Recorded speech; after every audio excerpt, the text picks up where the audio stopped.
ಬೇಸಿಗೆ ಕಾಲದಲ್ಲಿ ನೆಂಟ್ರು. ಪಕ್ಷಿಗಳ ಊರಿನಲ್ಲಿ ಬಿಸಿಲು ತುಂಬಾನೇ ಜಾಸ್ತಿ ಇತ್ತು. ಹೊರಗಡೆ ಕಾಲಿಡಕ್ಕೂ ಕೂಡ ಪಕ್ಷಿಗಳಿಂದಂತೂ ಆಗ್ಲೇ ಇಲ್ಲ. ಆದ್ರೆ ಟುನಿಯ ಮನೆಯಲ್ಲಿ ಮಾತ್ರ ಒಂದು ದೊಡ್ಡ ಎಸಿ ಇರೋದ್ರಿಂದ ಬುಜ್ಜಿ ಗುಬ್ಬಚ್ಚಿ ಮನೆ ಹೊರಗಡೆ ಕೂತ್ಕೊಂಡಿದ್ರು ಕೂಡ ಮನೆಯೊಳಗಡೆಯಿಂದ ಬೀಸ್ತಾ ಇರುವ ಆ ತಂಪಾದ ಗಾಳಿಗೆ ಅವಳು ತುಂಬಾ ಬಿಲ್ಡಪ್ ಕೊಡ್ತಿದ್ಲು. ಬುಜ್ಜಿ ಅವಳ ಮನ್ಸಲ್ಲಿ, ಹಬ್ಬಾ, ಈ ಬಿಸ್ಲಿಗೆ ಎಲ್ಲರೂ ತಂದೂರು ಚಿಕನ್ ಆಗಿದ್ರೆ ನಮ್ಮ ಮನೆ ಮಾತ್ರ ಐಸ್ ಕ್ರೀಮ್ ರೀತಿ ಇದೆ. ನಮ್ಮಪ್ಪ ಕಷ್ಟಪಟ್ಟು ದುಬೈಯಲ್ಲಿ ಕೆಲಸ ಮಾಡ್ಕೊಂಡು ನಮಗೆ ಕಾಶ್ಮೀರ್ ಐಸ್ ಅನ್ನು ಕಳಿಸಿದರೆ. ಅಯ್ಯೋ, ಯಾರೋ ಸಂಬಂಧಿಕರು ಮನೆಗೆ ಬರುವ ಹಾಗೆ ಕಾಣಿಸ್ತಾ ಇದೆ ಅಲ್ವಾ? ಆವಾಗ ಮಹಿ ಹದ್ದು ಅಲ್ಲಿಗೆ ಬಂತು. ಅರೆ ಬುಜ್ಜಿ, ಏನಿದು ಹೊರಗಡೆ ಬಿಸಿಲು ಇಷ್ಟೊಂದು ಜಾಸ್ತಿ ಇರುವಾಗ ನಿಮ್ಮ ಮನೆಯ ಬಳಿ ಮಾತ್ರ ಇಷ್ಟೊಂದು ತಂಪಾದ ಗಾಳಿ ಬೀಸ್ತಾ ಇದೆ. ಬುಜ್ಜಿ, ನೀವು ನಿಮ್ಮ ಮನೆಯಲ್ಲಿ ಏನೋ ಮಂತ್ರ ಮಾಡಿದೀರಾ? ಅಯ್ಯೋ ಅತ್ತೆ, ಇಲ್ಲ ಅತ್ತೆ, ನಮ್ಮ ಮನೆಯಲ್ಲಿ ಯಾವ ಮಂತ್ರ ಏನೂ ಇಲ್ಲ. ನಮ್ ತಂದೆ ದುಬೈಯಿಂದ ಕಾಶ್ಮೀರವನ್ನು ಕಳಿಸಿದ್ದಾರೆ. ಅಂದ್ರೆ ಕಾಶ್ಮೀರ ಅಂದ್ರೆ ಎಸಿನ ಕಳಿಸಿದ್ದಾರೆ. ಅದರಿಂದ ನಮ್ಮ ಮನೆಯೊಳಗೆ ತುಂಬಾ ತಂಪಾಗಿರುತ್ತೆ. ನಮ್ಮಪ್ಪ ದುಬೈಯಲ್ಲೇ ಕಷ್ಟಪಟ್ಟು ಕೆಲಸ ಮಾಡಿ ನಮಗೆ ಐಸ್ ಕಟ್ಟಿನ ಕಳಿಸಿದ್ದಾರೆ. ಅಂದ್ರೆ ಆ ಎಸಿಯಲ್ಲಿ ಬಂದು ನಿದ್ರೆ ಮಾಡುವಾಗ ಆ ಎಸಿ ಶಬ್ದಕ್ಕೆ ಲಾಲಿ ಹಾಡುವ ರೀತಿ ಇರುತ್ತೆ. ಮಹಿ ಹದ್ದು ಆಸೆಯಿಂದ ಒಳಗಡೆ ನೋಡಿ, ಅರೆ ಹೌದು, ನೀನ್ ಹೇಳಿದ್ದು ನಿಜನೇ. ಇದ್ರೊಳಗೆ ಎಷ್ಟೊಂದು ತಂಪಾದ ಗಾಳಿ ಬರ್ತಾ ಇದೆ. ಹೌದು, ಘಮ ವಾಸನೆ ಬರ್ತಾ ಇದೆ. ನಿಮ್ಮಮ್ಮ ಏನ್ ಅಡಿಗೆ ಮಾಡ್ತಾ ಇದ್ದಾಳೆ? ಟುನಿ ಏನು ಗೊತ್ತಿಲ್ಲದೆ ಅಡಿಗೆ ಮನೆಯಿಂದ ಬಂದು, ಏನು ಇಲ್ಲ ಮಗಿ, ನನ್ ಬುಜ್ಜಿಗೆ ತುಂಬಾ ಇಷ್ಟ ಅಂತ ಬದ್ನೆಕಾಯಿ ಮಸಾಲ ಮಾಡ್ತಾ ಇದೆ. ಅದೇ ಘಮ ವಾಸನೆ. ಅದನ್ನು ಕೇಳಿದ ಮಹಿ ಹದ್ದು, ಅಯ್ಯೋ ತುನಿ, ಈ ಬಿಸ್ಲಿಗೆ ನನ್ ಜೀವ ಹೋಗಿ ಜೀವ ಬರ್ತಾ ಇದೆ. ಈ ಬಿಸ್ಲಿಗೆ ನನ್ನಿಂದ ನನ್ನ ಮನೆಯಲ್ಲಿ ಇರ್ಲಿಕ್ಕೆ ಆಗ್ತಾ ಇಲ್ಲ ತುನಿ. ನನ್ನ ಮನೆಯಲ್ಲಿ ನಾನೊಂದು ಫ್ಯಾನ್ ಇಟ್ಟಿದ್ದೀನಿ. ಆ ಗರಗರ ಶಬ್ದಕ್ಕೆ ನೆಮ್ಮದಿಯಾಗಿ ನನಗೆ ಮಲಗಿ ನಿದ್ರೆ ಕೂಡ ಮಾಡ್ಲಿಕ್ಕಾಗ್ತಾ ಇಲ್ಲ. ಅದೇ ನಿನ್ನ ಮನೆಯಲ್ಲಿರುವ ಒಂದೊಂದು ನಿಮಿಷವೂ ಸ್ವರ್ಗಕ್ಕೆ ಹೋಗುವ ರೀತಿ ಇದೆ. ನಿನ್ನ ಮನೆಯಲ್ಲಿ ನನಗೆ ಊಟ ಸಿಗುತ್ತೆ ಅಂದ್ರೆ ಅದು ಸ್ವರ್ಗ ತಾನೇ. ನೀನು ಬದ್ನೆಕಾಯಿ ಮಸಾಲ ಅನ್ನುವಾಗ ನನ್ನ ಬಾಯಿಯಲ್ಲಿ ನೀರ್ ಸುರಿತಾ ಇದೆ. ಹೋದ ಜೀವ ಮತ್ತೆ ಬರ್ತಾ ಇದೆ. ನನಗೆ ಆದಷ್ಟು ಬೇಗ ಸ್ವಲ್ಪ ಊಟ ಕೊಡ್ತೀಯಾ? ಆ ಬಿಸಿಲಲ್ಲಿ ಕೂತು ಕೂತು ನನ್ನ ಜೀವನೇ ಹೋಗುವ ರೀತಿ ಅನ್ಸುತ್ತೆ. ನಿನ್ನ ಮನೆಯಲ್ಲಿ ಸ್ವಲ್ಪ ಹೊತ್ತು ಕೂತು ಸ್ವಲ್ಪ ಊಟ ಮಾಡಿ ನೆಮ್ಮದಿಯಾಗಿ ಒಂದು ಸಣ್ಣ ನಿದ್ರೆ ಮಾಡಿ ಹೊರಡ್ತೀನಿ. ಈ ಬಿಸಿಲಿಗೆ ನಾನು ಈ ಸಮಯಕ್ಕೆ ನಿನ್ನ ಮನೆಗೆ ಬರದಿದ್ದಿದ್ರೆ ನಾನೇ ಶವವಾಗ್ಬಿಡ್ತಾ ಇದ್ದೆ. ಹೊರಗಡೆ ನೋಡ್ದ ಕಾಗೆಗಳು ಬಿಸಿಲಿಗೆ ಗಂಟ್ಲು ಒಣಗಿಸ್ಕೊಂಡು ಹೇಗೆ ಕಿರ್ಸ್ತಾ ಇವೆ ಅಂತ.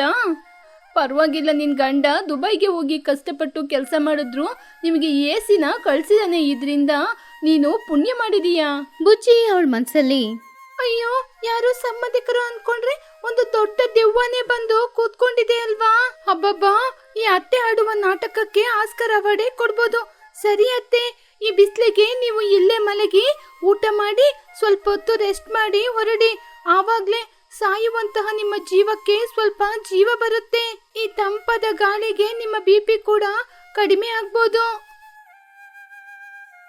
ಮರುದಿನ ಮಹಿ ಹದ್ದು ಊರಿಡೀ ಟುನಿಯ ಮನೆಯಲ್ಲಿರುವ ಎಸಿಯ ಬಗ್ಗೆ ಹೇಳಿದ್ರಿಂದ ಅದನ್ನ ನೋಡೋದಕ್ಕೋಸ್ಕರ ಲೂಸಿ ಪಾರಿವಾಳ ಅಲ್ಲಿಗೆ ಬಂದ್ಲು. ತುನಿ, ಮಗಳೇ ತುನಿ, ಹೇಗಿದ್ಯಮ್ಮ? ಚೆನ್ನಾಗಿದೀಯಾ? ನಾನು ನಿನಗೋಸ್ಕರ ಮಾರ್ಕೆಟಿಂದ ಸೀರೆನ ತಗೊಂಬಂದಿದ್ದೀನಿ. ಅಯ್ಯೋ, ಏನತ್ತೆ ಇದು ಹೊಸ ಸೀರೆನಾ? ಈ ಸೀರೆ ಮೇಲೆ ಎಣ್ಣೆ ಕರೆ ಆಗಿದೆ. ಇದನ್ನ ನೋಡುವಾಗನೇ ಗೊತ್ತಾಗ್ತಾ ಇಲ್ವಾ ಇದು ಹಳೆ ಸೀರೆ ಅಂತ? ಇದನ್ನ ಯಾರಿಗಾದ್ರೂ ಕೊಡ್ಬೇಕು ಅಂತ ಇಟ್ಟಿದ್ರಿ. ಇವಾಗ ನಮ್ಮ ಮನೇಲಿ ಎಸಿ ಇದೆ ಅಂತ ಇಲ್ಲಿ ಬರ್ಬೇಕು ಅಂತ ತಂದಿದ್ದೀರಾ? ಇದನ್ನ ನೋಡಿದ್ರೇನೆ ಗೊತ್ತಾಗ್ತಾ ಇದೆ. ಏನ್ ತುನಿ, ನಿಮ್ಮ ಮೇಲೆ ಇರುವ ಪ್ರೀತಿಯಿಂದ ನಿಮ್ನ ನೋಡಕ್ಕೆ ಅಂತ ಬರೋಣ ಅಂತ ಬಂದ್ರೆ ನೀವೇನ ನನ್ನ ಈ ರೀತಿ ಮಾತಾಡ್ತಾ ಇದ್ದೀರಾ? ನಿಮ್ ತಂದೆ ಕಷ್ಟಪಟ್ಟು ನಿಮಗೋಸ್ಕರ ಎಸಿ ಸಂಪಾದನೆ ಮಾಡಿ ಕಳ್ಸಿದ್ದಾರೆ. ಹೌದು ಅತ್ತೆ, ಇದು ಸಾಧಾರಣವಾದ ಎಸಿ ಅಲ್ಲ, ತುಂಬಾ ತಂಪಾಗಿ ಗಾಳಿ ಬೀಸುವಂತಹ ಸುಂದರವಾದ ಎಸಿ ಅತ್ತೆ. ನಮ್ಮಮ್ಮ ಇವತ್ತು ನಾಟಿ ಕೋಳಿ ಸಾರ್ ಮಾಡಿದ್ದಾರೆ. ನೀವು ಹೊಟ್ಟೆ ತುಂಬಾ ಊಟ ಮಾಡಿ ಸ್ವಲ್ಪ ಹೊತ್ತು ರೆಸ್ಟ್ ಮಾಡಿ ಹೋಗಿ. ಅದನ್ನು ಕೇಳಿ ಲೂಸಿ, ಏನು ನಾಟಿ ಕೋಳಿ ಸಾರಾ? ಹಾಗಾದ್ರೆ ನಾನು ಎಲ್ಲೂ ಹೋಗೋದಿಲ್ಲ, ಇಲ್ಲೇ ಊಟ ಮಾಡಿ ಮಲ್ಕೋತೀನಿ. ಹೊರಗಡೆ ಸೊಳ್ಳೆಯಿಂದ ನಾನು ತಪ್ಪಿಸ್ಕೊಂಡೆ. ಇದು ಹೀಗಿರುವಾಗ ಒಂದಿನ ಊರಿನ ಪಂಚಾಯಿತಿ ಆಫೀಸ್ ಹತ್ರ ಮಹಿ ಹಾಗೂ ಚಿಚ್ಚು ಇಬ್ರು ಭೇಟಿಯಾದ್ರು. ಮಹಿ ತುಂಬಾನು ಸಂತೋಷವಾಗಿರೋದನ್ನ ನೋಡಿ ಚಿಚ್ಚುಗೆ ಹೊಟ್ಟೆ ಕಿಚ್ಚಾಯ್ತು. ಏನ್ ಮಗಿ, ಈ ನಡುವೆ ನಿನ್ನ ಮುಖ ಇಷ್ಟೊಂದು ಗ್ಲೋ ಆಗಿದೆ. ಏನಾದ್ರೂ ಕ್ರೀಮ್ ಯೂಸ್ ಮಾಡ್ತಾ ಇದೀಯಾ? ಕ್ರೀಮ್ ಇಲ್ಲ, ಏನೂ ಇಲ್ಲ. ಈ ನನ್ನ ಗ್ಲೋವಿಗೆ ತುನಿಯ ಮನೆಯಲ್ಲಿರುವ ಎಸಿನೇ ಮುಖ್ಯ ಕಾರಣ. ಅಲ್ಲೇ ಹೋಗಿ 2 ದಿನ ರೆಸ್ಟ್ ಮಾಡಿದಿಂದ ಗ್ಲೋ ಆಗಿದ್ದೀನಿ. ತುನಿ ಮನೆಗೆ ಹೋದ್ರೆ ಹೊಟ್ಟೆ ತುಂಬಾ ಅಡಿಗೆ ಮಾಡಿ ಹಾಕ್ತಾಳೆ. ಎಸಿಯಲ್ಲಿ ಊಟ ಮಾಡಿ ನೆಮ್ಮದಿಯಾಗಿ ಮಲ್ಕೋಬಹುದು. ಚಿಚು ಅವಳ ಮನ್ಸಲ್ಲಿ ಏನು ತುನಿ ಮನೆಯಲ್ಲಿ ಎಸಿನ ನನಗೆ ಅವಳು ಇದುವರೆಗೂ ಹೇಳಲೇ ಇಲ್ವಲ್ಲ. ಆ ತುನಿ ನನ್ನ ಬಾಲ್ಯ ಗೆಳತಿ. ನಾನು ಕೂಡ ತುನಿ ಮನೆಗೆ ಹೋಗಿ 2 ದಿನ ರೆಸ್ಟ್ ಮಾಡಿ ಬರ್ತೀನಿ. ಯಾಕೆ ಅವಳು ನನ್ನ ಕರೀಲೇ ಇಲ್ವಲ್ಲ? ಚಿಚು ತಕ್ಷಣ ಮನೆಗೆ ಹೋಗಿ ಚಿನ್ನುನ ಕರೆದ್ಲು. ಲೇ ಚಿನ್ನು, ನಿನ್ ಬಟ್ಟೆ ಎಲ್ಲ ತೆಗ್ದಿಟ್ಕೊಳ್ಳೋ. ನಾವು ತುನಿ ಅತ್ತೆ ಮನೆಗೆ ಹೋಗೋಣ. ಅವ್ರ ಮನೇಲಿ ಹೋಗಿ ಆ ಎಸಿಯಲ್ಲಿ 2 ದಿನ ರೆಸ್ಟ್ ಮಾಡಿ ಬರೋಣ. ಅಮ್ಮ, ಬುಜ್ಜಿಗೆ ನನ್ನ ನೋಡಿದ್ರೇನೆ ಇಷ್ಟ ಆಗಲ್ಲ. ಯಾಕಮ್ಮ ಅವ್ರ ಮನೆಗೆ ಕರ್ಕೊಂಡು ಹೋಗ್ತೀಯಾ? ಅವ್ರು ಇವಾಗ ನಮ್ನ ಕರೆದ್ರಾ? ಲೇ ಬಾಯಿ ಮುಚ್ಚು. ಅವ್ರು ಯಾಕೋ ನಮ್ನ ಕರೀತಾರೆ. ಅವ್ರ ಮನೆಗೆ ಹೋದ್ರೆ ತಂಪಾದ ಗಾಳಿ ಸಿಗುತ್ತೆ, ಹೊಟ್ಟೆ ತುಂಬಾ ಊಟ ಸಿಗುತ್ತೆ. ಇದಕ್ಕೆ ಮಿಂಚಿದ ನಮ್ಗೆ ಏನೋ ಬೇಕು. ಚಿಚು ಪ್ಲಾನ್ ಹಾಕಿದ ಪ್ರಕಾರ ಆ ದಿನ ಸಂಜೆ ಸಮಯ ಚಿಚು ಚಿನ್ನು ಇಬ್ರು ಕೂಡ ಲಗೇಜ್ ಬ್ಯಾಗ್ ಅನ್ನ ತಗೊಂಡು ಟುನಿಯ ಮನೆಗೆ ಬಂದ್ರು. ಅಯ್ಯೋ ಅಮ್ಮ, ಯಾರೋ ಬರ್ತಾ ಇದ್ದಾರೆ. ಅರೆ ಚಿಚ್ಚು ಅತ್ತೆ, ಏನ್ ಚಿಚ್ಚು ಅತ್ತೆ, ಮನೆ ಬಾಡಿಗೆ ಕಟ್ಟಿಲ್ಲ ಅಂತ ನಿಮ್ನ ಮನೆಯಿಂದ ಹೊರಗೆ ಹಾಕಿದರೆ ಬ್ಯಾಗ್ ಎಲ್ಲ ಎತ್ಕೊಂಡು ನೇರವಾಗಿ ನೀವು ನಮ್ಮನೆಗೆ ಬಂದಿದ್ದೀರಾ? ಏನ್ ವಿಷಯ? ಏನ್ ಬುಜ್ಜಿ, ಮನೆಗೆ ಬಂದ ಸಂಬಂಧಿಕರ ಜೊತೆ ಹೀಗೇನ ಮಾತಾಡೋದು? ಬಂದವ್ರನ್ನ ಮನೆಯೊಳಗೆ ಬನ್ನಿ ಅಂತ ಕರೆಯೋದಿಲ್ವಾ? ನಾನು 1 ವಾರ ಇಲ್ಲೇ ಇರ್ತೀನಿ. ಅಯ್ಯೋ 1 ವಾರನಾ? ಚಿಚ್ಚು, ನನ್ ಮನೆ ಸಣ್ಣ ಮನೆ, ಇದ್ರಲ್ಲಿ 1 ವಾರ ಹೇಗೆ ಇರೋದು? ಪರವಾಗಿಲ್ಲ, ಮನಸ್ಸಿದ್ರೇನೆ ಮಾರ್ಗ. ನಾನು ಕೂಡ ನಿನ್ ಜೊತೆ ಎಸಿ ರೂಮಲ್ಲೇ ನಾವಿಬ್ರು ಮಲ್ಕೋತೀವಿ. ಆವಾಗ ಬುಜ್ಜಿ ಏನು ಹೇಳದೆ ಚಿನ್ನುನ ಹೊರಗಡೆ ಕರ್ಕೊಂಡು ಹೋಗಿ, ಲೇ ಚಿನ್ನು, ನಿಮ್ಮಮ್ಮ ಮಾಡೋದು ನನಗೆ ಸ್ವಲ್ಪ ಕೂಡ ಇಷ್ಟ ಆಗ್ತಿಲ್ಲ ಕಣೋ. ಆ ಎಸಿನ ನಮ್ ತಂದೆ ನಮ್ಗೋಸ್ಕರ ಕಳ್ಸಿರೋದು, ಆದ್ರೆ ನಿಮ್ಮಮ್ಮ ಬಂದು ಎಸಿನ ನಿಮ್ಗೋಸ್ಕರ ಬುಕ್ ಮಾಡ್ಕೋತಿದ್ದಾರೆ. ಏನ್ ಮಾಡೋದು ಬುಜ್ಜಿ, ನಮ್ಮ ಅಮ್ಮನೇ ನನ್ನ ಕರ್ಕೊಂಡ್ ಬಂದಿದ್ದು ಬಿಸ್ಲಿಗೆ. ಹೊರಗಡೆ ಜೀವ ಹೋಗ್ತಿದೆ. ಅದನ್ನ ಕೇಳಿ ಬುಜ್ಜಿ, ಸರಿ ಕಣೋ ಬಾರೋ, ನಿಮ್ಮ ಅಮ್ಮನಿಗೆ ಹೇಳ್ಬೇಕು. ನಿನಗೆ ಹೇಳಿ ಏನ್ ಪ್ರಯೋಜನ? ಆಗತ್ತ ಹೇಳಿ ಇಬ್ರು ಒಳಗಡೆ ಹೋದ್ರು. ಆ ದಿನ ರಾತ್ರಿ ಸಮಯ ಚಿಚುಕಾಗೆ ತಿಂತಾ ಇದ್ದಾಗ ಟುನಿಗೆ ಒಂದೊಂದಾಗಿ ಆರ್ಡರ್ ಹಾಕ್ತಾ ಇದ್ಲು. ತುನಿ, ಈ ತಂಪಾದ ಗಾಳಿಗೆ ಬಿಸಿ ಬಿಸಿ ಚಿಕನ್ ತಿನ್ಲಿಕ್ಕೆ ತುಂಬಾ ಚೆನ್ನಾಗಿದೆ. ಸ್ವಲ್ಪ ತುಪ್ಪ ಜಾಸ್ತಿ ಹಾಕು. ನನ್ ಚಿನ್ನುಗೆ ಇನ್ನೊಂದ್ ಪೀಸು ಚಿಕನ್ ಹಾಕೋ, ಅವನಿಗೆ ಇಷ್ಟ. ಆವಾಗ ಬುಜ್ಜಿ, ಅತ್ತೆ ಇವಾಗ ಬಾಯಿ ಮುಚ್ಕೊಂಡು ಊಟ ಮಾಡ್ತೀರಾ? ಸಂಬಂಧಿಕರ ಮನೆಗೆ ಬಂದ್ರೆ ಹೀಗೇನಾ ಕೇಳೋದು? ನಾಳೆ ಮೆನುನ ಕೊಡ್ತೀನಿ, ಏನ್ ಬೇಕು ಅಂತ ಹೇಳಿ.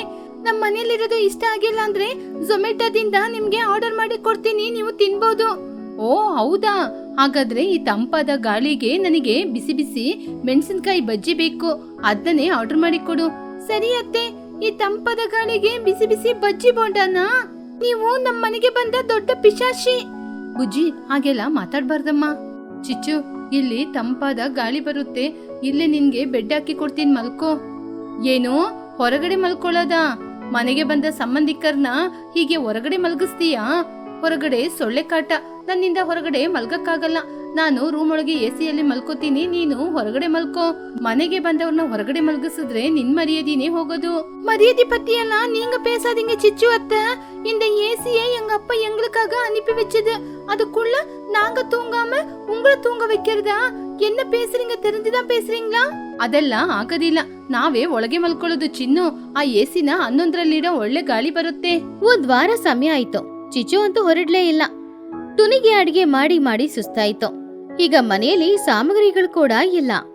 ಅಯ್ಯೋ, ಈ ಚಿಚ್ಚು ನನ್ ಮನೆಯಲ್ಲಿದ್ರೆ ಕರೆಂಟ್ ಬಿಲ್ಲು ಆಕಾಶವನ್ನು ಮುಟ್ಟುತ್ತೆ. ಇವಾಗ ನಾನು ಏನಾದ್ರೂ ಮಾಡ್ಲೇಬೇಕು. ಬುಜ್ಜಿ, ಏನಾದ್ರೂ ಐಡಿಯಾ ಮಾಡಮ್ಮ. ಅಮ್ಮ, ನೀವೇನೋ ಆಲೋಚನೆ ಮಾಡ್ಬೇಡಿ, ನೀವು ಆರಾಮವಾಗಿ ರೆಸ್ಟ್ ಮಾಡಿ. ಈ ಚಿಚ್ಚು ಅತ್ತೆನ ಮನೆಯಿಂದ ಹೇಗೆ ಓಡಿಸೋದು ಅಂತ ನಾನೊಂದು ಪ್ಲಾನ್ ಮಾಡ್ತೀನಿ. ನೀವು ರೆಸ್ಟ್ ಮಾಡಿ, ನಾನಿವಾಗ ಬರ್ತೀನಿ. ಆವಾಗ್ಲೇ ಚೋಟು ಹಾಗೂ ಬನ್ನು ಇಬ್ರು ಕೂಡ ಸ್ವಲ್ಪ ಹೊತ್ತಲ್ಲಿ ಮಾತಾಡ್ಬಿಟ್ಟು ಹೋಗೋಣ ಅಂತ ಬಂದಾಗ ಬುಜ್ಜಿ ಅವ್ರು ಎಲ್ಲರ ಹತ್ರನೂ ವಿಷಯನ ಹೇಳಿ ಒಂದು ಪ್ಲಾನ್ ಹಾಕಿದ್ಲು. ಬನ್ನು, ನಿಮ್ ತಂದೆ ಜೊತೆ ಹಳೆಯ ಕಾರ್ ಇದೆ ಅಲ್ವಾ, ಅದನ್ನ ನನ್ ಮನೆ ಮುಂದೆ ತಗೊಂಡ್ಬಂದು ಆರನ್ ಮಾಡೋ. ನಾವು ಒಂದ್ ಪ್ಲಾನ್ ಮಾಡೋಣ. ಆ ಪ್ಲಾನ್ ನಂಗೆ ನೀನ್ ಸಕ್ಸಸ್ ಮಾಡ್ಬೇಕು. ಸರಿ ಬುಜ್ಜಿ, ಹಾಗೇನೆ ಮಾಡೋಣ. ಮರುದಿನ ಬೆಳಗ್ಗೆ ಚಿಚುಕಾಗೆ ಎಸಿ ರೂಮಿಂದ ಹೊರಗಡೆ ಬಂದಾಗ ಬುಜ್ಜಿ ತುಂಬಾ ಜೋರಾಗಿ, ಅಮ್ಮ ಬೇಗ ರೆಡಿ ಆಗಮ್ಮ. ಬನ್ನು ಅವ್ರ ಅಮ್ಮ ಕಾರ್ ತಗೊಂಡ್ ಬರ್ತಾ ಇದ್ದಾರೆ, ನಾವು ಕೂಡ ಊರಿಗೆ ರೆಡಿಯಾಗಿ ಹೋಗ್ಬೇಕು. ಆವಾಗ ಚಿಚ್ಚು, ಅರೆ ಏನ್ ತುನಿ, ಎಲ್ಲಿಗೆ ಹೊರಟಿದ್ದೀರಾ? ಓ ಅದಾ, ನಮ್ ತಾಯಿ ಊರಲ್ಲಿ 10 ದಿನ ಜಾತ್ರೆ ಇದೆ. ನಮ್ ತಾಯಿ ಬೇರೆ ಬರ್ಲಿಕ್ಕೆ ಹೇಳಿದ್ದಾರೆ, ಅದಕ್ಕೇನೆ ಬನ್ನು ಹೋಗ್ತಾ ಇದ್ದಾರೆ. ನಾವು ಕೂಡ ಅವ್ರ ಜೊತೆನೆ ಹೊರಡ್ತಾ ಇದೀವಿ. ನೀನು ಕೂಡ ಎಲ್ಲ ತಗೊಂಡು ಹೊರಡು ಚಿಚ್ಚು. ಏನೋ ಹೊರಡ್ಬೇಕಾ? ನಾನ್ ಇಲ್ಲಿಂದ ಹೋಗೋದಿಲ್ಲ, ನೀನ್ ಬೇಕಾದ್ರೆ ಹೊರಡುತ್ತು. ನೀನ್ ಬರತನಕ ಈ ಎಸಿಗೆ ನಾನೇ ಕಾವಲಾಗಿ ಕಾಯ್ತೀನಿ. ಏನು ಎಸಿಗೆ ನೀವು ಕಾವಲಾಗಿರ್ತೀರಾ? ಇಲ್ಲ ಇಲ್ಲ, ಈ ವಿಷಯ ಮಾತ್ರ ನಮ್ಮ ಅಪ್ಪನಿಗೆ ಗೊತ್ತಾದ್ರೆ ನಮ್ಮ ಅಪ್ಪ ನಮ್ಮನ್ನ ಬೈತಾರೆ. ಈ ಮನೆಗೆ ಬೀಗ ಹಾಕಿ ಹೋಗ್ಲಿಕ್ಕೆ ಹೇಳಿದ್ದಾರೆ. ನಾವು ಹೊರಡುವಾಗ ಎಸಿಯ ಫ್ಯೂಸ್ ನ ತೆಗ್ದೋಗ್ತೀವಿ. ಅವಾಗ ನಿಮ್ಗೆ ತಂಪಾದ ಗಾಳಿ ಬರೋದಿಲ್ಲ. ಯಾಕಂದ್ರೆ ಈ ಮನೆಯಲ್ಲಿ ನೀವು ಇರಿ, ಆದ್ರೆ ಉಸಿರು ಕಟ್ಟಿ ಸತ್ತೋಗ್ತೀರಾ. ಆಮೇಲೆ ನಿಮ್ಮಿಷ್ಟ. ಅಮ್ಮ, ಅವರು ಹೇಳ್ತಾ ಇದಾರಲ್ವಮ್ಮ ಈ ಮನೆಯಲ್ಲಿ ಇರ್ಲಿಕ್ಕೆ ಆಗಲ್ಲ ಅಂತ. ಯಾಕಮ್ಮ ನೀವು ಗಲಾಟೆ ಮಾಡ್ತೀರಾ? ಬನ್ನಿ ಅಮ್ಮ, ನಾವು ನಮ್ಮ ಊರಿಗೆ ಹೋಗೋಣ. ಚಿಚ್ಚು ತುಂಬಾ ಕೋಪದಿಂದ ಬ್ಯಾಗ್ ಎಲ್ಲ ತಗೊಂಡು, ಛೀ, ಏನ್ ತುನಿ, ಮನೆಗೆ ಬಂದ ಸಂಬಂಧಿಕರನ್ನ ಹೀಗೇನೆ ಓಡ್ಸದ? ಒಂದ್ ವಾರ ನಿನ್ ಜೊತೆ ಸಂತೋಷವಾಗಿ ಇದ್ದೋಗೋಣ ಅಂತ ಬಂದ್ರೆ ನೀನೇನಂದ್ರೆ ಊರಿಗೋಗು ಅಂತ ಇವಾಗ ಮನೆಗ್ ಬಂದ ನನ್ನ ಬೆರೆಸ್ತಾ ಇದೀಯಾ? ಚಿಚ್ಚು ಅವಳ ಬ್ಯಾಗ್ ತಗೊಂಡು ಹೊರಗಡೆ ಬಂದಾಗ ಬನ್ನು ಕಾರಲ್ಲಿ ಹಾರ್ನ್ ಹೊಡಿತಾ ಇದ್ದ. ಏನ್ ಚಿಚ್ಚು ಅತ್ತೆ, ಮುಖ ಎಲ್ಲ ಬಾಡಿ ಹೋಗಿದೆ, ಏನಾಯ್ತು ನಿಮಗೆ? ಈ ಎಸಿ ಗಾಳಿ ಸಾಕಾಗ್ತಾ ಇಲ್ವಾ? ದಿನ ವರ್ಷ ಬಿಸಿಲು ಕಾಲಕ್ಕೆ ನಮ್ಮನೆಗೆ ಬನ್ನಿ, ನಮ್ ತಂದೆ ಕೂಡ ನಮ್ಮನೆಯಲ್ಲಿ ಎಸಿ ತರ್ತೀನಿ ಅಂತ ಹೇಳಿದಾರೆ. ನೀವಿನ್ನು ಹೊರಡಿ, ನಾವು ನಡ್ಕೊಂಡೇ ಹೋಗ್ತೀವಿ. ಚಿಚ್ಚು ಹೋದ್ಮೇಲೆ ತುನಿ ಮನೆಯೊಳಗಡೆ ಹೋಗಿ ಬಾಗಿಲ್ ಹಾಕೊಂಡು ಒಳಗಡೆ ಎಸಿನ ಆನ್ ಮಾಡಿದ್ರು.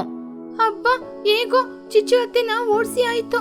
ಈ ಮನೆಯಲ್ಲಿ ಎಸಿನ ಹಾಕೊಂಡು ನೆಮ್ಮದಿಯಾಗಿ ಮಲಗಿ ನಿದ್ರೆ ಮಾಡೋಣ ಅಂತ ನೋಡಿದ್ರೆ ಸಂಬಂಧಿಕರೆಲ್ಲ ನಮ್ಮನೆಗೆ ಬಂದು ನಮ್ಮ ಬಿಸಿನ ಜಾಸ್ತಿ ಮಾಡಿ ನಮ್ ಖರ್ಚುನ ಜಾಸ್ತಿ ಮಾಡಿ ಹೋಗ್ತಿದ್ದಾರೆ. ಮನೆಗೆ ಬಂದ ಸಂಬಂಧಿಕರನ್ನ ಈ ರೀತಿ ಓಡಿಸ್ಬಾರ್ದು. ಆದ್ರೆ ಏನ್ ಮಾಡೋದು, ಅವರು ನಮ್ಮ ತಲೆ ಮೇಲೆ ಹತ್ತಿ ಕೂತ್ಕೋಬಾರ್ದಲ್ವಾ? ಅಮ್ಮ, ಪರವಾಗಿಲ್ಲಮ್ಮ, ನಾನು ಪಪ್ಪನ್ಗೆ ಕಾಲ್ ಮಾಡಿ ಹೇಳ್ತೀನಿ. ಪಪ್ಪ, ಈ ಸಲ ನಮ್ಮ ಮನೆಯಲ್ಲಿ ಎಸಿ ಇರೋದ್ರಿಂದ ತುಂಬಾ ಸಂಬಂಧಿಕರು ಬಂದು ಮನೆ ಖರ್ಚು ಜಾಸ್ತಿ ಆಗಿದೆ ಅಂತ. ಮುಂದಿನ ವರ್ಷ ಈ ಸಮಯಕ್ಕೆ ನಮಗೆ ಎಸಿಯೇ ಬೇಕಾಗಿಲ್ಲ. ಹಾಗೆ ಅವ್ರ 3 ಜನ ನಗಟ್ಕೊಂಡು ಆ ಎಸಿ ರೂಮಲ್ಲಿ ತುಂಬಾ ಸಂತೋಷವಾಗಿ ಇದ್ರು. ಇವಾಗ ಟುನಿಯ ಮನೆಯಲ್ಲಿ ಸಂತೋಷ ಮಾತ್ರ ಇತ್ತು. ಈ ಕಥೆಯಲ್ಲಿರುವ ನೀತಿ, ಇನ್ನೊಬ್ರ ಹತ್ರ ಇರುವ ಸೌಕರ್ಯವನ್ನ ನೋಡಿ ಹೊಟ್ಟೆ ಕಿಚ್ಪಟ್ಟು ಅದನ್ನ ಜಾಸ್ತಿ ಅನುಭವಿಸ್ಬೇಕು ಅಂತ ಅನ್ಕೊಂಡ್ರೆ ಇದೇ ರೀತಿ ಆಗೋದು. ಟುನಿಯ ಮನೆಯಲ್ಲಿ ತರಕಾರಿ ಬೆಳೆ. ಪಕ್ಷಿಗಳ ಗ್ರಾಮದಲ್ಲಿ ಆ ವರ್ಷ ಬಿಸಿಲು ತುಂಬಾನೇ ಜಾಸ್ತಿ ಇತ್ತು. ಅಲ್ಲಿರುವ ಹೊಲಗಳು ಮಾತ್ರವಲ್ಲದೆ ಅಡವಿಯಲ್ಲಿರುವ ಮರಗಳು, ಗಿಡಗಳು, ಬಳ್ಳಿಗಳು ಎಲ್ಲಾನು ಒಣಗಿ ಹೋಗ್ತಾ ಇತ್ತು. ಪಕ್ಷಿಗಳಿಗೆ ಫ್ರೆಶ್ ಆಗಿರುವ ತಾಜಾವಾಗಿರುವ ತರಕಾರಿಗಳೇ ಸಿಗ್ತಾ ಇರಲಿಲ್ಲ. ತರಕಾರಿಗಳು ಕೂಡ ಬಾಡಿನೇ ಹೋಗಿತ್ತು. ಹೀಗಿರುವಾಗ ಒಂದಿನ ಬೆಳಗ್ಗೆ ಸಮಯ ಮಹಿಹದ್ದು, ಟುನಿಗುಬ್ಬಚ್ಚಿ, ಚಿಚುಕಾಗೆ ಚೋಟಿಗಿಳಿ ಎಲ್ರೂ ಮಾರ್ಕೆಟ್ಗೆ ತರಕಾರಿ ತಗೊಂಡ್ಬರಕ್ ಹೋಗಿ ತರಕಾರಿ ಏನು ತಗೊಳ್ದೆ ಹಾಗೇನೆ ವಾಪಸ್ ಬಂದ್ರು. ಏನೋ ಈ ವರ್ಷ ಬಿಸಿಲು ಇಷ್ಟು ಜೋರಾಗಿರುತ್ತೆ ಅಂತ ಯಾರೂ ಅನ್ಕೊಂಡಿಲ್ಲ. ತರಕಾರಿಗಳು ಕೂಡ ತಿನ್ನಕ್ಕೆ ಫ್ರೆಶ್ ಆಗಿ ಸಿಗ್ತಾನೆ ಇಲ್ಲ. ಟೊಮೆಟೊನಾದ್ರೂ ಸಿಕ್ಕಿದ್ರೆ ಚೆನ್ನಾಗಿರುತ್ತೆ ಅಂತ ನೋಡ್ತಾ ಇದ್ದೀನಿ, ಆದ್ರೆ ಆ ಟೊಮೆಟೊ ಕೂಡ ಸಿಗ್ತಾ ಇಲ್ಲ. ಹೌದು, ಅಂಗಡಿಗೆ ತರಕಾರಿ ತಗೊಂಡ್ ಬರೋಣ ಅಂತ ಹೋದ್ರೆ ಎಲ್ಲೋ ತರಕಾರಿ ಸಿಗ್ತಾನೆ ಇಲ್ಲ. ಭೂಮಿ ಎಲ್ಲಾನು ಬರ ಬಂದ ಹಾಗೆ ಇದೆ. ಎಲ್ಲಿ ಹೋದ್ರೂ ಟೊಮೆಟೊನೂ ಸಿಗ್ತಾ ಇಲ್ಲ, ಈರುಳ್ಳಿನೂ ಸಿಗ್ತಾ ಇಲ್ಲ. ದಿನ ಮಕ್ಕಳಿಗೆ ಬರೀ ಗಂಜಿ ಮಾಡಿಕೊಡಕ್ಕೆ ಕಷ್ಟ ಆಗ್ತಾ ಇದೆ. ಹೌದು, ತರಕಾರಿ ಗಿಡಗಳು ಕೂಡ ಹೊರಗಡೆ ಇಟ್ರೆ ಬಾಡಿ ಹೋಗ್ತಾ ಇದೆ. ಎಷ್ಟೇ ನೀರು ಇದ್ರೂ ಕೂಡ ಆ ಸೂರ್ಯನೇ ತಗೊಂಡು ಹೋಗ್ತಾ ಇದ್ದಾನೆ.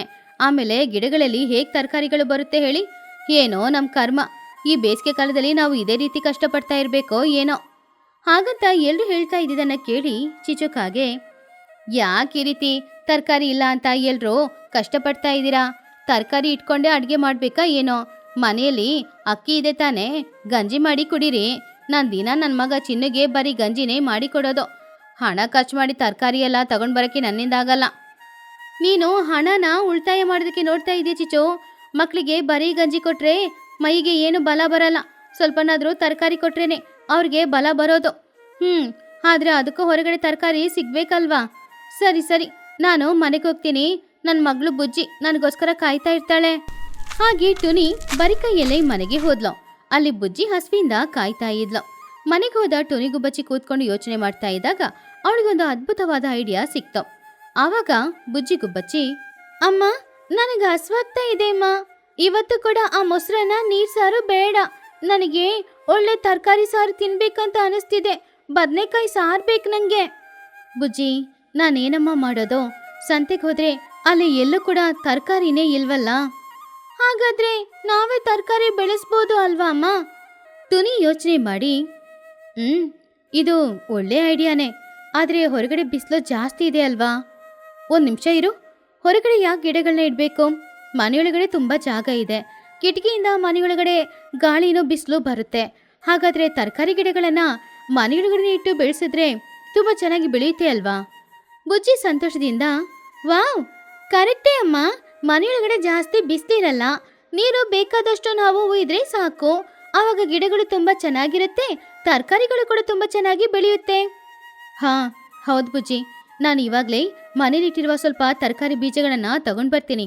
ಒಂದೊಂದು ತೊಟ್ಟಿಯಲ್ಲಿ ನಾವು ಒಂದೊಂದು ಬೀಜಗಳನ್ನ ಹಾಕಿ ತರಕಾರಿ ಬೆಳೆಸೋಣ. ಟುನಿ ಹಾಗೂ ಬುಜ್ಜಿ ಇಬ್ರು ಸೇರಿ ಸಂತೆಗೆ ಹೋಗಿ ಸುಮಾರು ತೊಟ್ಟಿಗಳನ್ನ ತಗೊಂಡ್ ಬಂದು ಅವರ ಮನೆಯಲ್ಲಿಟ್ಟು ಅದರಲ್ಲಿ ಒಳ್ಳೆ ಮಣ್ಣನ್ನ ತುಂಬಿಸಿ ಬೀಜಗಳನ್ನ ಕೂಡ ಹಾಕಿದ್ರು.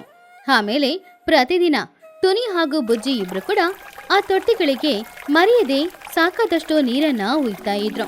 ಹಾಗೆ ದಿನಗಳು ಹೋಗ್ತಾ ಇತ್ತು. ಮೆಲ್ಲೆ ಮೇಲೆ ಹಾಕಿದ ಬೀಜಗಳು ಎಲ್ಲಾನು ಮೊಳಕೆ ಬಂದು ಚಿಕ್ಕ ಚಿಕ್ಕ ಗಿಡಗಳಾಗಿ ಬದಲಾಯಿತು.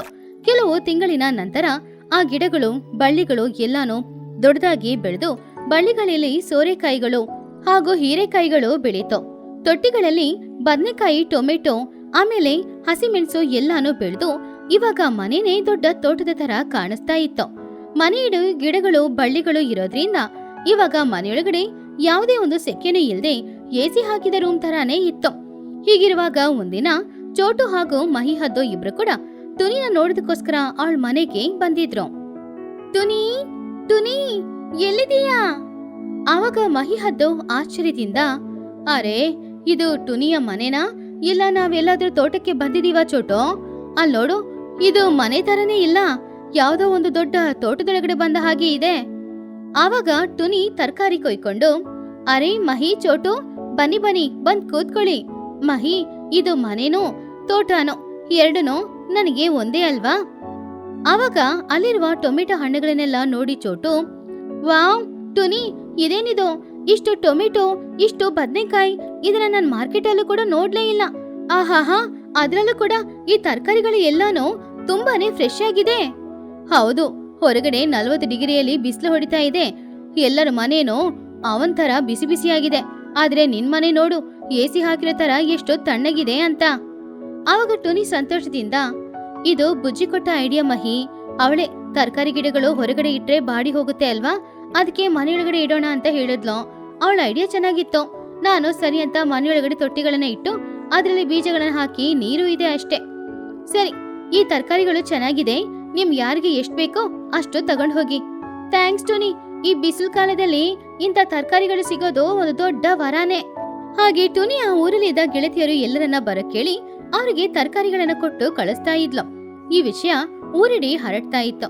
ಟುನಿಯ ಮನೆಯ ಪಕ್ಕದಲ್ಲೇ ಇರುವ ಚಿಚುಕಾಗಿಗೂ ಕೂಡ ಆ ವಿಷಯ ಗೊತ್ತಾಗಿದ್ರಿಂದ ಅವಳು ಟುನಿಯ ಮನೆಯೊಳಗಡೆ ಇರುವ ಅಷ್ಟು ತರಕಾರಿಗಳನ್ನ ನೋಡಿ ಅದನ್ನ ಹೇಗಾದ್ರೂ ಸ್ವಂತ ಮಾಡ್ಕೊಳ್ಬೇಕು ಅಂತ ಅಂದ್ಕೊಂಡ್ಲು. ಆಹಾಹಾ, ಇದೇನಿದು? ಆ ಸೋರೆಕಾಯಿ ಎಷ್ಟು ಉದ್ದ ಆಗಿದೆ! ನನ್ ಮಗ ಚಿನ್ನುಗಿಂತ ಕೂಡ ಉದ್ದವಾಗಿದೆ. ಅದ್ರಲ್ಲೂ ಅದು ಟೊಮೆಟೊ ಹಣ್ಣ, ಆಪಲ್ ಹಣ್ಣ ಅಷ್ಟು ಫಳಫಳ ಅಂತ ಹೊಡಿತಾ ಇದೆ. ಅಯ್ಯೋ, ಬದ್ನೆಕಾಯಿ ಜೊತೆಗೆ ಹಸಿಮೆಣಸಿನಕಾಯಿ ಎಲ್ಲ ಗೊಂಚಲಾಗಿದೆ. ನೋಡಕ್ಕೆ 2 ಕಣ್ಣು ಸಾಕಾಗ್ತಾ ಇಲ್ಲ. ಈ ತರಕಾರಿಗಳಲ್ಲಿ ಸ್ವಲ್ಪ ಕೊಡು ಅಂತ ಕೇಳಿದ್ರೆ ಟುನಿ ನನಗೆ 2 ಟೊಮೆಟೊ ಕೊಟ್ಟು ಕಳಿಸ್ಬಿಡ್ತಾಳೆ, ಇಲ್ಲಾಂದ್ರೆ ಹಣ ಕೇಳ್ತಾಳೆ. ಅದಕ್ಕೆ ಬದಲಾಗಿ ನಾನು ಇವತ್ತು ರಾತ್ರಿನೇ ಟುನಿ ಮನೆಯೊಳಗಡೆ ನುಗ್ಗಿ ಈ ತರಕಾರಿ ಎಲ್ಲಾನು ಕದ್ಕೊಂಡ್ ಬಂದ್ಬಿಟ್ರೆ ಮನೆಗೆ ಬೇಕಾದಷ್ಟು ತರಕಾರಿಗಳನ್ನ ಮನೇಲಿಟ್ಕೊಂಡು ಉಳಿದಿದ್ದನ್ನ ಮಾರ್ಕೆಟಲ್ಲಿ ಮಾರ್ಬೋದು. ಆವಾಗ ಕೈ ತುಂಬ ಹಣನ ಸಂಪಾದನೆ ಮಾಡ್ಬೋದು. ಹಾಗೆ ಚಿಚುಕಾಗೆ ಮನ್ಸಲ್ಲಿ ಒಂದು ಪ್ಲಾನ್ ಅನ್ನ ಹಾಕೊಂಡ್ಲು. ಆ ದಿನ ರಾತ್ರಿ ಊರಲ್ಲಿ ಎಲ್ರೂ ಮಲಗಿ ನಿದ್ರೆ ಮಾಡ್ತಾ ಇದ್ದಾಗ ಚಿಚುಕಾಗೆ ಮಾತ್ರ ಯಾರಿಗೂ ಗೊತ್ತಿಲ್ಲದೆ ಎದ್ದು ಒಂದು ಚೀಲನ ತಗೊಂಡು ಟುನಿಯ ಮನೆ ಹತ್ತಿರ ಬಂದ್ಲು. ಆ ಸಮಯದಲ್ಲಿ ಟುನಿ ಬುಜ್ಜಿ ಇಬ್ರು ಕೂಡ ಗಾಢ ನಿದ್ರೆಯಲ್ಲಿದ್ರು. ತರಕಾರಿಗಳು ಎಲ್ಲಾನು ಪಳಪಳ ಅಂತ ಹೊಳಿತಾ ಇತ್ತು. ಆವಾಗ ಚಿಚುಕಾಗೆ ಶಬ್ದನೇ ಮಾಡದೆ ಮೆಲ್ಲೆ ಟುನಿಗುಬಚ್ಚಿಯ ಮನೆಯೊಳಗಡೆ ಹೋದ್ಲು. ಅಲ್ಲಿ ಬೆಳೆದಿರುವ ಎಲ್ಲಾ ತರಕಾರಿಗಳನ್ನ ನೋಡಿ ಅವಳು ತುಂಬಾನು ಆಶ್ಚರ್ಯಪಟ್ಲು. ಅಮ್ಮಯ್ಯ, ಮನೆಯೊಳಗಡೆ ಬಂದಾಯ್ತು. ಮನೆ ಎಸಿ ಹಾಕಿರೋ ತರ ತಂಪಗಿದೆ. ಆ ದೊಡ್ಡ ಸೋರೆಕಾಯಿಯಲ್ಲಿ ಅದನ್ನ ಮೊದ್ಲು ಕೊಯ್ಬೇಕು. ಹಾಗೆ ಚಿಚುಕಾಗೆ ದೊಡ್ಡ ಸೋರೆಕಾಯಿ ಎಲ್ಲಿದೆ ಅಂತ ಹುಡ್ಕೊಂಡು ಹೋಗ್ತಾ ಇದ್ಲು. ಆವಾಗ ಅವಳು ಬಳ್ಳಿಯಲ್ಲಿದ್ದ ಒಂದು ದೊಡ್ಡ ಸೋರೆಕಾಯಿನ ತಕ್ಷಣ ಕಟ್ ಮಾಡಿದ್ಲು. ಅಮ್ಮಯ್ಯ, ಸಿಕ್ತು ದೊಡ್ಡ ಸೋರೆಕಾಯಿ. ಇದನ್ನ ಇಟ್ಕೊಂಡು 1 ವಾರಕ್ಕೆ ಬೇಳೆ ಹಾಕಿ ಬೇಯಿಸ್ಬೋದು. ಇದನ್ನ ಇವಾಗ್ಲೇ ತಗೊಳ್ತೀನಿ. ಹಾಗೆ ಚಿಚುಕಾಗೆ ಆ ದೊಡ್ಡ ಸೋರೆಕಾಯಿನ ಒಂದು ಚೀಲದಲ್ಲಿ ಹಾಕೊಂಡ್ಲು. ಆಮೇಲೆ ಒಂದೊಂದಾಗಿ ಸೋರೆಕಾಯಿ, ಹೀರೆಕಾಯಿ ಎಲ್ಲಾನು ಅವಳು ಕೊಯ್ಯಕ್ಕೆ ಶುರು ಮಾಡಿದ್ಲು. ಆದ್ರೆ ಕತ್ರಿ ಇಟ್ಕೊಂಡು ಅವಳು ಕಟ್ ಮಾಡ್ಲಿಲ್ಲ. ಅದಕ್ಕೆ ಬದಲಾಗಿ ಎಲ್ಲ ಕಾಯಿಗಳನ್ನ ಹಿಡಿದು ಎಳಿತಾ ಇದ್ಲು. ಎಲ್ಲಾನು ಎಳಿತಾ ಇದ್ದಾಗ ಆ ಸ್ಪೀಡ್ಗೆ ಆ ಬಳ್ಳಿಗಳು ಎಲ್ಲಾನು ಚಿಚುಕಾಗಿಯ ಮೇಲೆ ಬಂದು ಬಿದ್ದೋಯ್ತು. ಬಳ್ಳಿಗಳ ಜೊತೆ ಆ ಸೋರೆಕಾಯಿಗಳು ಹೀರೆಕಾಯಿಗಳು ಕೂಡ ಅವಳ ತಲೆ ಮೇಲೆ ಬಿದ್ದಿದ್ರಿಂದ ಅವಳು ಜೋರಾಗಿ ಕಿರ್ಚಕ್ಕೆ ಶುರು ಮಾಡಿದ್ಲು. ಅಯ್ಯಯ್ಯೋ, ನನ್ ತಲೆ ಹೋಯ್ತು, ಕಾಪಾಡಿ ಅಂತ ಜೋರಾಗಿ ಕಿಚ್ಚಾಡ್ತಾ ಇದ್ಲು. ಆ ಬಳ್ಳಿಗಳಿಂದ ತಪ್ಪಿಸ್ಕೊಳ್ಳೋದಕ್ಕೋಸ್ಕರ ಕೈಕಾಲು ಎಲ್ಲಾನು ಅಡ್ಡ ಅಡ್ಡ ಮಾಡ್ತಾ ಇದ್ದಾಗ ಎಲ್ಲಾನು ಅವ್ರ ಕೈಗಳಿಗೆ ಸುತ್ಕೊಳ್ತು. ಆಮೇಲೆ ಆ ಬಳ್ಳಿಗಳು ಎಲ್ಲಾನು ಮೆಲ್ಲೆ ಮೇಲೆ ಹೋಗ್ತಾ ಇತ್ತು. ಹಾಗೆ ಹೋಗುವಾಗ ಚಿಚುನ ಕೂಡ ಮೇಲೆ ಎಳ್ಕೊಂಡ್ ಹೋಯ್ತು. ಅಯ್ಯಯ್ಯೋ, ಯಾರಾದ್ರೂ ಬನ್ನಿ, ನನ್ನನ್ ಕಾಪಾಡಿ. ಈ ಬಳ್ಳಿಗಳೆಲ್ಲ ಹಾವು ತರ ನನ್ನ ಕಾಲನ್ನ ಸುತ್ಕೊಂಡಿದೆ, ನನ್ನನ್ನ ನೇತಾಕ್ಬಿಟ್ಟಿದೆ. ಅಯ್ಯೋ, ಕೆಳಗಡೆ ಬಿದ್ರೆ ನನ್ ತಲೆ ಒಡ್ದೋಗುತ್ತೆ. ಚಿಚುಕಾಗಿ ರಾತ್ರಿ ಇಡೀ ಆ ಬಳ್ಳಿಯಲ್ಲಿ ಹಾಗೇನೆ ನೇತಾಡ್ತಾನೆ ಇದ್ಲ. ಮರುದಿನ ಬೆಳಗ್ಗೆ ಇನ್ನು ಚಿಚು ಹಾಗೇನೆ ನೇತಾಡ್ತಾ ಇದ್ದ ಆ ಸಮಯದಲ್ಲಿ ಆವಾಗ್ಲೇ ನಿದ್ರೆಯಿಂದ ಎದ್ದು ಬಂದ ಟುನಿ ಗುಬ್ಬಚ್ಚಿ ಹಾಗೂ ಬುಜ್ಜಿ ಗುಬ್ಬಚ್ಚಿ ಹಾಲಲ್ಲಿ ಅವರ ತೋಟದ ಪರಿಸ್ಥಿತಿ ನೋಡಿ ಆಶ್ಚರ್ಯಪಟ್ರು. ಆವಾಗ ಬುಜ್ಜಿ ತಲೆನ ಮೇಲೆ ಎತ್ತಿ ನೋಡಿದಾಗ ಅಲ್ಲಿ ಒಂದು ಕಪ್ಪಾದ ರೂಪ ಬಳ್ಳಿಯಲ್ಲಿ ಸಿಕ್ಕಾಕೊಂಡು ನೇತಾಡ್ತಾ ಇತ್ತು. ಅದನ್ನ ನೋಡಿದ ಬುಜ್ಜಿ ಗುಬ್ಬಚ್ಚಿ, ಅಮ್ಮ, ಇದೇನಮ್ಮ ಇದು? ಮೇಲಿಂದ ಬಳ್ಳಿಯಲ್ಲಿ ದೊಡ್ಡ ಬದ್ನೆಕಾಯಿ ನೇತಾಡ್ತಾ ಇದೆ. ಅದನ್ನು ಕಪ್ಪು ಬಣ್ಣದಲ್ಲಿದೆ. ಎಷ್ಟು ದೊಡ್ಡ ರಾಕ್ಷಸ ಬದ್ನೆಕಾಯಿನ ನಾನು ನೋಡಿದೇ ಇಲ್ವಲ್ಲಮ್ಮ. ಬದ್ನೆಕಾಯ? ಇದ್ ನೋಡಕ್ಕೆ ಬದ್ನೆಕಾಯಿ ತರನೇ ಇಲ್ವಲ್ಲ. ಇರು, ಏನು ಅಂತ ಹತ್ರ ಹೋಗಿ ನೋಡ್ತೀನಿ. ಹಾಗಂತ ಟುನಿ ಹತ್ರ ಹೋಗಿ, ಅಯ್ಯೋ ಬುಜ್ಜಿ, ಇದು ಬದ್ನೆಕಾಯಿ ಅಲ್ಲ, ಇದು ನಮ್ ಚಿಚು. ಆವಾಗ ಬುಜ್ಜಿ, ಚಿಚು ಅತ್ತೆನಾ? ಚಿಚು ಅತ್ತೆ, ಏನ್ ಮಾಡ್ತಾ ಇದ್ದೀರಾ? ಇಲ್ಲಿ ಬಳ್ಳಿಗಳಲ್ಲಿ ಯಾಕೆ ನೇತಾಡ್ತಾ ಇದ್ದೀರಾ? ಓ, ಇಲ್ಲಿರೋ ಗಿಡಗಳಿಗೆಲ್ಲ ನೀವು ಗೊಬ್ಬರ ಹಾಕೋದಕ್ಕೋಸ್ಕರ ಬಂದಿದ್ದೀರಾ? ಹಾಗಂತ ಹೇಳ್ತಾ ಇದ್ದಾಗ ಚಿಚುಕಾಗೆ ತುಂಬಾನು ಕಷ್ಟಪಟ್ಟು, ಅಯ್ಯೋ, ನನ್ ಗೊಬ್ಬರ ಹಾಕಕ್ಕೆ ಬಂದಿಲ್ಲ, ತರಕಾರಿನ ಕದಿಯಕ್ ಬಂದೆ, ಗೊತ್ತಿಲ್ದೆ ಈ ಬಳ್ಳಿಗಳಲ್ಲಿ ಸಿಕ್ಕಾಕೊಂಡೆ. ಟುನಿ, ಕೈ ಮುಗಿತೀನಿ, ನನ್ನನ್ ಕಾಪಾಡು ಟುನಿ. ಟುನಿ ತಕ್ಷಣ ಹೋಗಿ ಚಿನ್ನು, ಮಹಿ, ಚೋಟು ಎಲ್ಲರನ್ನ ಅವಳ ಮನೆಗೆ ಕರ್ಕೊಂಡ್ ಬಂದ್ಲು. ಬಂದವರು ಎಲ್ರು ಕೂಡ ನೇತಾಡ್ತಾ ಇದ್ದ ಚಿಚುಕಾಗೆನ ನೋಡಿ ಹೊಟ್ಟೆ ಹಿಡ್ಕೊಂಡು ಜೋರಾಗಿ ನಗಾಡ್ತಾ ಇದ್ರು. ಆವಾಗ ಅವಳ ಪರಿಸ್ಥಿತಿಯನ್ನು ನೋಡಿದ ಚೋಟುಗೆ ನಗುನ ಕಂಟ್ರೋಲ್ ಮಾಡ್ಕೊಳಕ್ ಆಗ್ಲೇ ಇಲ್ಲ. ಏನ್ ಚಿಚು ಇದು? ಒಳ್ಳೆ ಸೋರೆಕಾಯಿ ತರ ನೇತಾಡ್ತಾ ಇದೆಯಾ ಬಳ್ಳಿಯಲ್ಲಿ? ಅಯ್ಯೋ ದೇವ್ರೆ, ಈ ರೀತಿ ನೇತಾಡ್ಬೇಕು ಅಂತ ನಿನಗೇನು ಆಸೆನಾ?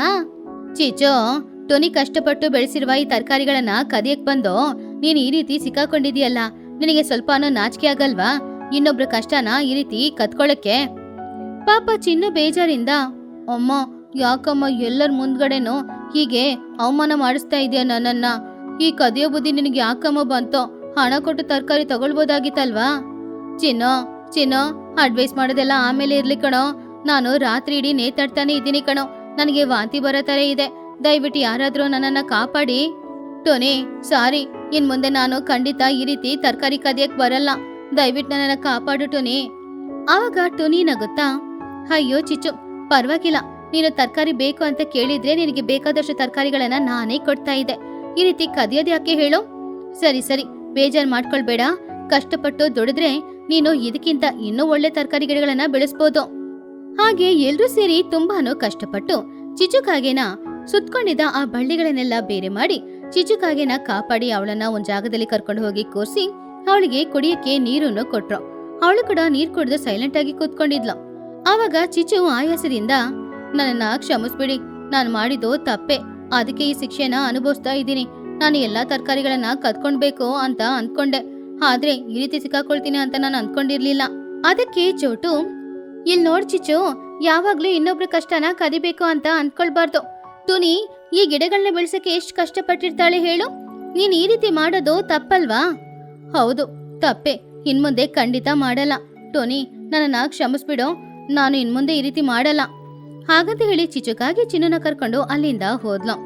ಆವಾಗ ಉಳಿದ ಪಕ್ಷಿಗಳು ಎಲ್ರೂ ರಾತ್ರಿ ಇಡೀ ಚಿಚುಕಾಗೆ ತರಕಾರಿಯ ತರ ನೇತಾಡ್ತಾ ಇರೋದನ್ನ ನೆನ್ಸಿ ಅವ್ರೆಲ್ರೂ ಕೂಡ ಜೋರಾಗಿ ನಗಾಡ್ತಾ ಇದ್ರು.